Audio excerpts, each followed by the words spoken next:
देखा जाए तो जीजा ने कुछ गलत नहीं कहा है। घर की औरत घर छोड़कर अगर बाहर पढ़ाई लिखाई करने जाएगी तो गृहस्थी तो खराब होगी ना कुंदन। आपसे विनती है हमारी, अपने दिमाग से पढ़ाई लिखाई का भूत उतार दीजिए। मासा, दवाई। दवा नहीं, सुकून चाहिए हमें। घेवर, अब तुम समझाओ कुंदन को। मासा, हमें बुआ साहब को समझाना होगा। जमाना बदल गया है अब। तो नए जमाने के लिए आप अपनी बुआ साहब को एक बार फिर से खोने के लिए तैयार हैं? नहीं कुंदन, जीजा की सोच कल भी सही थी और आज भी सही है। समझना आपको है। अरे मैं पहले इतनी परेशान हूं कि आपके और घेवर के रिश्ते को लेकर कैसे बताऊंगी जीजा को, ऊपर से आपकी घेवर को पढ़ाने की जिद। आपसे विनती है मेरी परेशानी और मत बढ़ाइए, नहीं तो जीजा साहब को समझाना तो नामुमकिन हो जाएगा।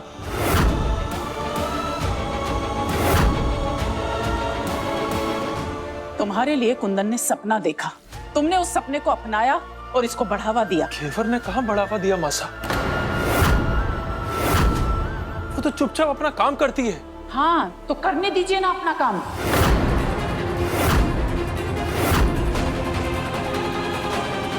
मासा,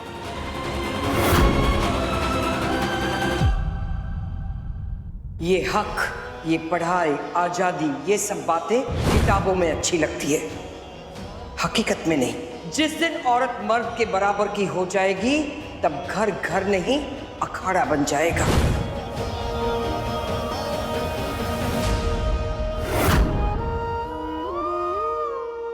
मन ने जो कहना था कह दिया। आज से चारू की पढ़ाई खत्म। आज से वो घर का काम सीखेगी।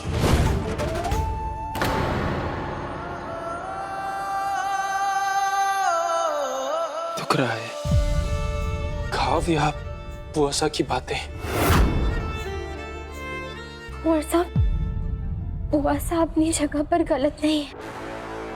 वो इस घर से, इस परिवार के हर सदस्य से बहुत प्यार करती है। चारू का छोड़ो, उनकी नजरों में मैं तो बस एक मामूली सी नौकरानी हूँ, पर फिर भी उन्होंने हमारी जान बचाई। जो औरत अपने उसूलों की इतनी पक्की हो, वो एक मामूली सी नौकरानी के लिए अपनी जान जोखिम में क्यों डालेगी? तुम्हें भी मासा और बुआ साहब की बातें सही लगती हैं? उन दोनों के सामने हार गई तुम।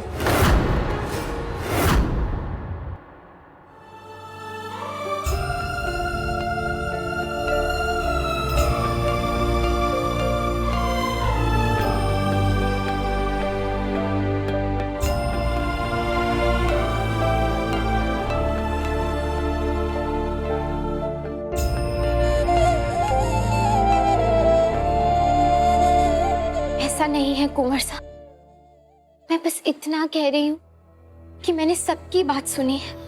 मैंने मासा का डर भी देखा और बुआ सा की फिक्र भी समझी। इस समाज में सच में औरत का कोई अस्तित्व नहीं है, लेकिन फिर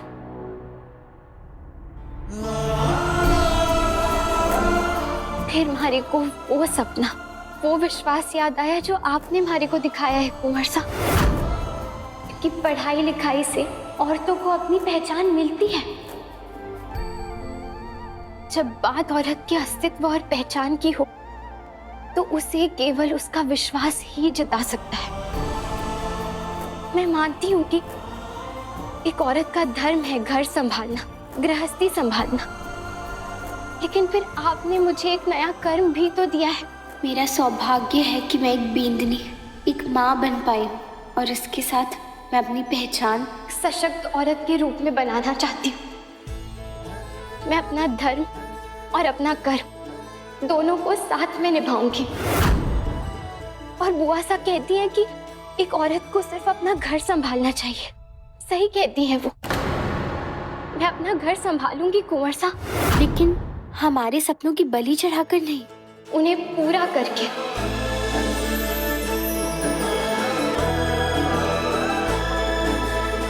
मैं बुआ सा की हर इच्छा का मान रखूंगी, उन्हें गलत साबित करके नहीं, लेकिन अपने सपनों और अपने फर्ज के बीच संतुलन बनाकर। उनकी सोच बदलकर मैं एक नया बदलाव लाऊंगी कुंवर साहब।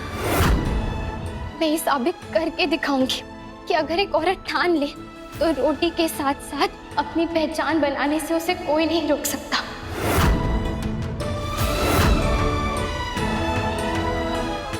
मैं अपने रिश्तों को अपनी बेड़ियां नहीं बल्कि अपनी ताकत बना के चलूंगी और दूसरों के साथ साथ एक रिश्ता में खुद से भी बनाऊंगी। पढ़ाई लिखाई करके मैं अपने अंदर की औरत को ये बताऊंगी कि वो भी कुछ है। ये लड़ाई सिर्फ अनपढ़ का थप्पा मिटाने के लिए नहीं है बल्कि खुद को पूर्ण करने के लिए है, जो उस दिन होगा जब लोग मुझे हमारे नाम से जानेंगे।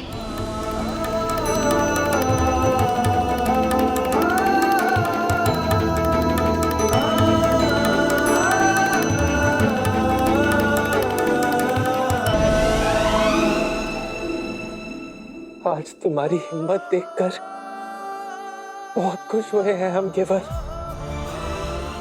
आज हमें ऐसा लगा जैसे हम जीत गए। तुमने हमारे सपने को अपना बनाकर हमें जिता दिया केवल। आज हमारा रिश्ता कामयाब हो गया।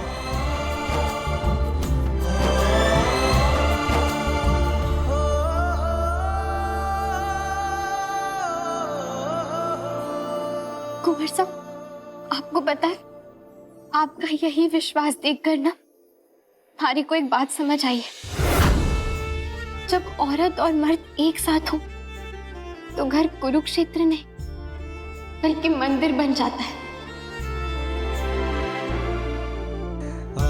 कुंवर साहब, अब रात बहुत हो गई है तो आप सो जाइए। मैं भी जाती हूँ, पढ़ना भी है हमारे को।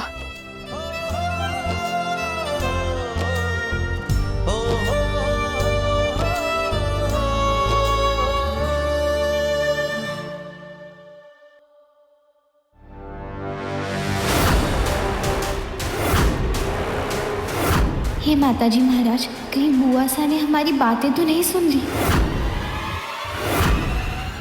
तू इस वक्त कुंदन के कमरे में क्या कर रही थी?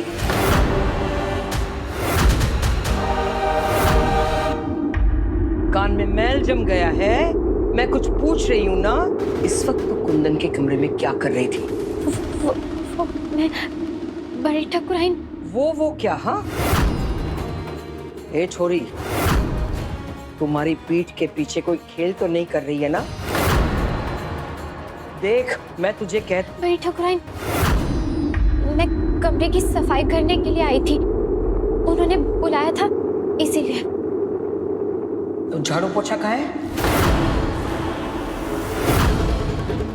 ए छोरी, मन ने मूर्ख बना रही है। भूल मत छोरी, ठाकुराइन हूं।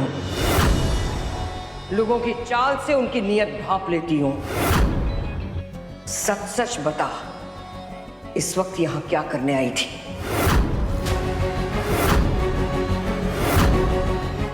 सच बोल रही हूँ, वो कुंदन सा की काम के। कुंदन सा नहीं, ठाकुर सा। औकात मत भूल अपनी। वो तेरा रिश्तेदार नहीं है, मालिक है। और इस दायरे को गलती से भी पार करने की हिम्मत मत करना।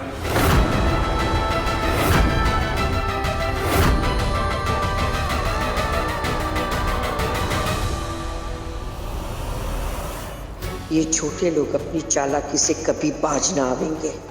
उसका बिल यहाँ ना है, तुम्हारे कुंदन पर डोरे डाल रही है। न जात देखी न बिरादरी, ऊपर से कुंदन भी इसकी बात को नहीं टालता। अब मारे ही इसकी लगाम कसनी पड़ेगी।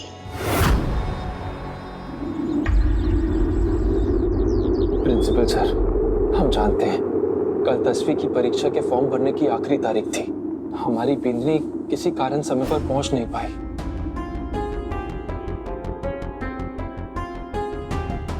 आपकी विनती से ही कल मैंने स्कूल 2 घंटा ज्यादा खुला रखवाया था, पर आपकी बिंदनी नहीं आई और अब तारीख जा चुकी है। वैसे भी ये परीक्षा में सिर्फ 1 ही महीना बचा है। अब मैं कुछ नहीं कर सकता। हाथ जोड़ते हैं आपके आगे। हमारी बेदनी के भविष्य का सवाल है। कल कहीं फंस गई थी, इसलिए पहुंच नहीं पाई। एक मौका दे दीजिए उसे। आशा, चाय।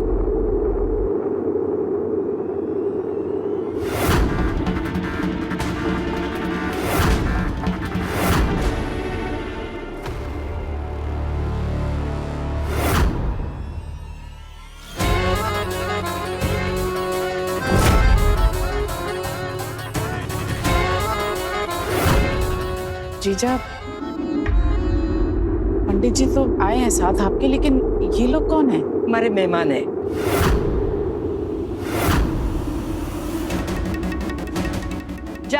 जाकर सबके लिए चाय नाश्ता ले आ। बोला था ना मैंने तुझे कि कुंदन की चिंता छोड़ दे। कुंदन के लिए बिंदनी मैं ढूंढूंगी।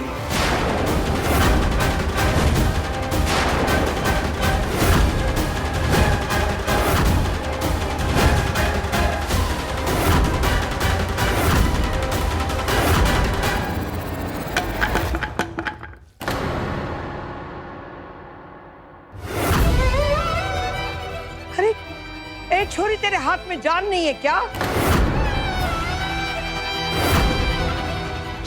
जाकर सबके लिए चाय नाश्ता ले आ।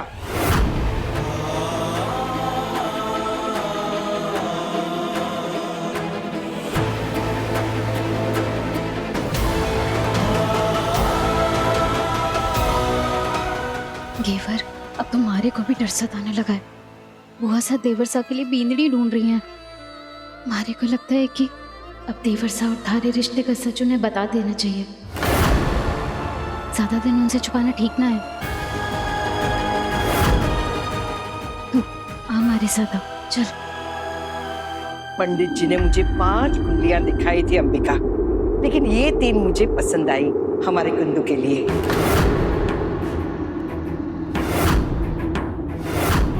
कल के कल इनके घर वालों से बात करनी है।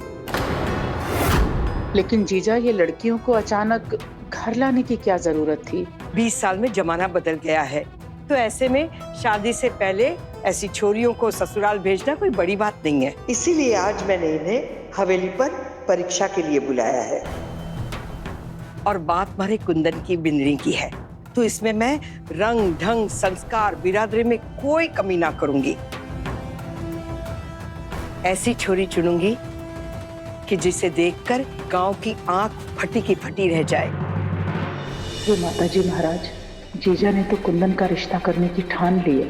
अब मैं घेवर को कैसे समझाऊंगी? बुआ साहब, हमारे बीन की शादी, कैसे घेवर, चुप, एकदम चुप। अब एक और शब्द नहीं।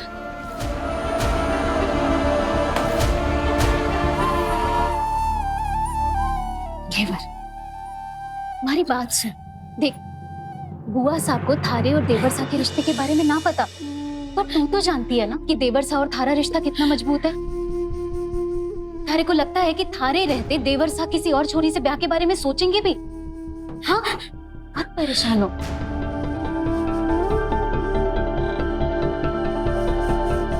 कुंवर साहब पर तुम्हारे को मुझसे भी ज्यादा भरोसा है जीजा, पर बुआ साहब को कैसे रोकेंगे? वो तुम्हारे बीन, हमारे कुंवर साहब का स्वयंवर करवाना चाहती। कहीं उन्होंने हमारे कुंवर साहब को मुझसे हमेशा के लिए छीन लिया तो? अब तुम्हारे कुंदन का ब्याह करके ही मेरे कलेजे को ठंडक मिलेगी। देख कितनी फुटरी छोरियां है ना।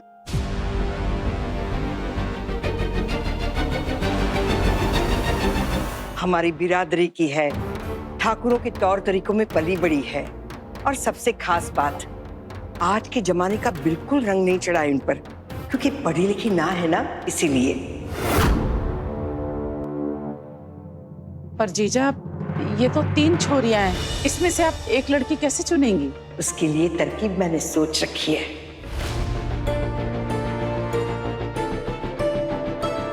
जानती हूँ हिम्मत ना है थारे पे, पर थोड़ी हिम्मत कर और ये ले, ये चाय पकड़ और इसको देने के बहाने बाहर जाकर नजर रख।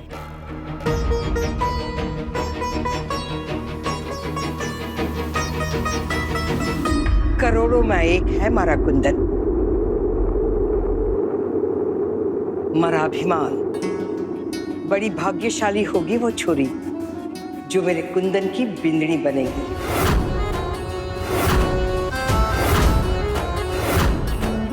और तो मैं खुद क्या गुण गाऊं, खुद ही देख लो।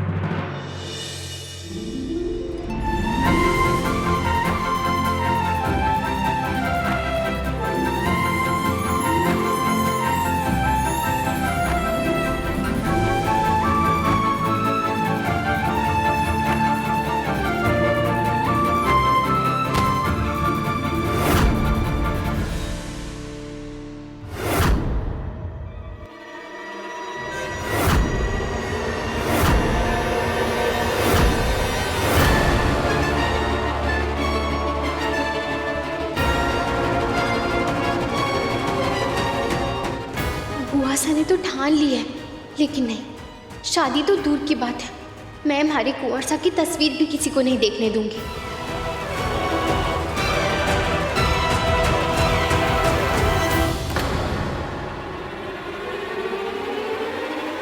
चाय लीजिए और कुछ नाश्ता चाहिए आप लोगों को? लीजिए ना।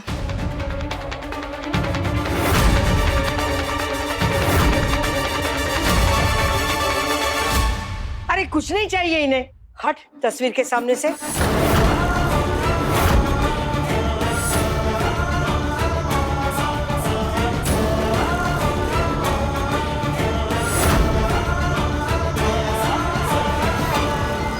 देख लिया कितना फुटरा छोरा है, पूरे राजस्थान में ऐसा फुटरा छोरा ना मिले।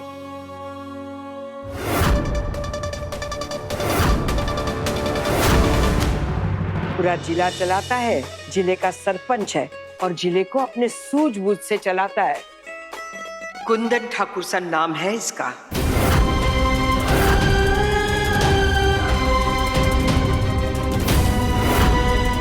छोरियों की कोई कमी ना है, लाइन लगी है छोरियों की। लेकिन जब मेरा कुंदन आम नहीं है तो उसकी बिननी भी तो खासी होनी चाहिए ना। मारे को तो कुंदन साहब पसंद है। मारे को भी कुंदन जी पसंद है। मारे को जैसा वर चाहिए था कुंदन जी बिल्कुल वैसे ही है, हमारे सपनों के राजकुमार जैसे। हमारे कुंदन के सपने तो बहुत छोरियां देखती है, लेकिन मेरे कुंदन की बिंदड़ी कौन बनेगी उसका फैसला मैं करूंगी। ये अंबिका है, कुंदन की मासा और तुम में से एक की होने वाली सास। आओ आशीर्वाद लो।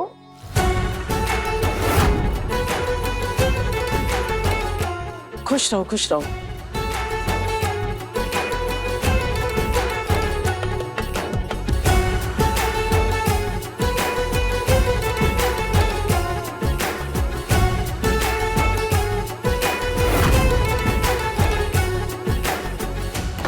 माँ जी, हमारा नाम कश्वी है, मुझे आशीर्वाद दो, मैं आशीर्वाद के बिना खड़ी नहीं होंगी।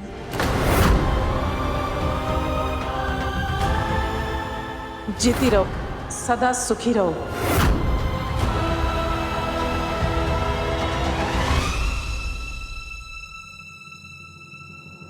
ये थी छोरियों की पहली परीक्षा, धोख या धोखा।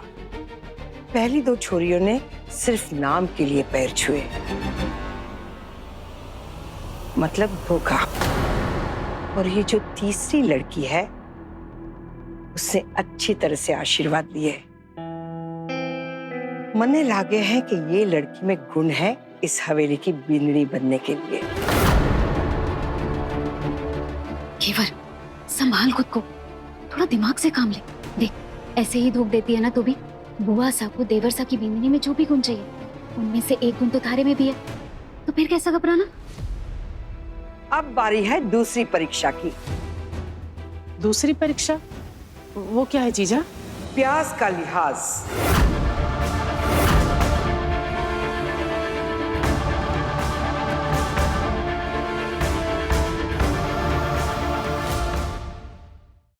हमारा कुंदन प्याज की कचौरी बड़े चाव से खाता है, तो चलो अब प्याज काट कर दिखाओ कचौरी बनाने के लिए प्याज कैसे काटते हैं।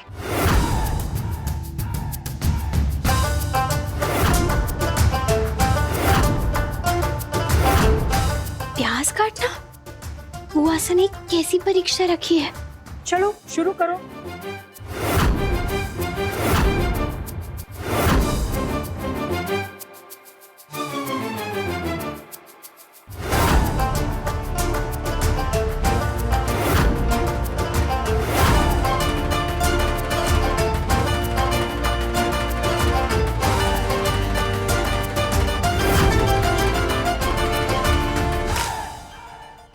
ये प्याज काटना कितना मुश्किल काम है, और ऊपर से आंखों में जलन। मुश्किल काम नहीं है, थारे में वो बात ही नहीं है जो एक गृहिणी में होनी चाहिए। चलो अब तुम्हारी बारी।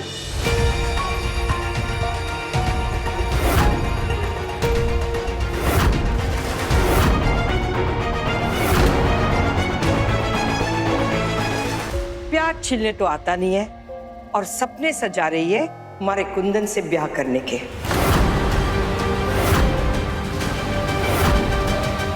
चलो अब तुम्हारी बारी।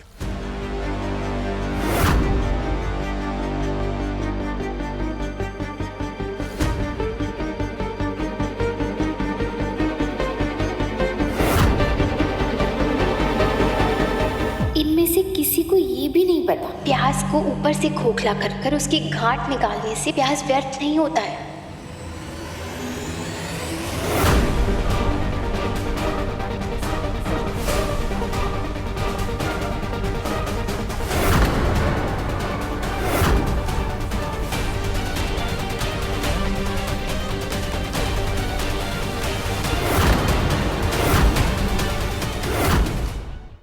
छोरी में हुनर है, अगर ये हमारे घर की बीनड़ी बनी तो गृहस्थी संभाल लेगी।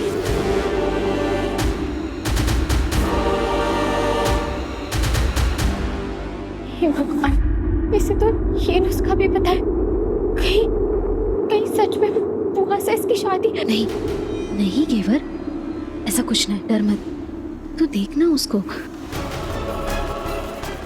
इसको देख करके थारे को कहीं से भी लगता है कि इसको चूल्हा चौका की जरा सी भी समझ है। हो ना हो इसने जरूर हमारी बातें सुन ली होंगी। हाँ, पर ये बात हम बुआ सा को कैसे समझाएंगे? सबसे पहले धोख, और अब ये बिना व्यर्थ किए प्याज काटना, ये भी आता है इसे।